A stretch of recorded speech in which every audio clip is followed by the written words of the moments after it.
আসানসোলের পৌর নিগমের 29 নম্বর ওয়ার্ডের বেহাল বাজারের সোমবার আরবান হেলথ অ্যান্ড ওয়েলনেস সেন্টারের নির্মাণ কাজের শুভ সূচনা করা হলো। নারকেল ফাটিয়ে শিলান্যাস করেন আসানসোল উত্তর কেন্দ্রের বিধায়ক কৃষ্ণেন্দু মুখার্জি। অনুষ্ঠানে উপস্থিত ছিলেন স্থানীয় কাউন্সিলর গৌরব গুপ্তা, সমাজসেবী রাজগিরি বিজেপি নেতা প্রদীপ সিং সহ এলাকার বিশিষ্ট ব্যক্তিরা।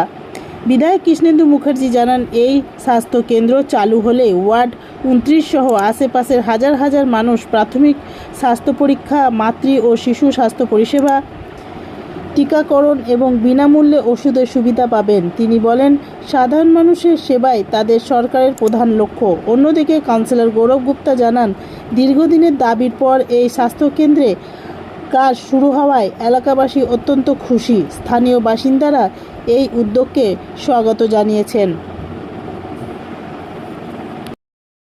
Green Asansol, clean Asansol. আপনাদের শহর আসানসোলকে রাখুন সবুজ ও সতেজ। কি প্রোগ্রাম ছিল আজকে? এখানে অনেক দিনের একটা ডিমান্ড ছিল মানুষের, যে এখানে একটা হেলথ সেন্টার তৈরি করা। আমাদের গৌরব গুপ্তা, আমাদের যুব নেতা, এই অঞ্চলের মানুষের সুখে দুঃখে থাকে।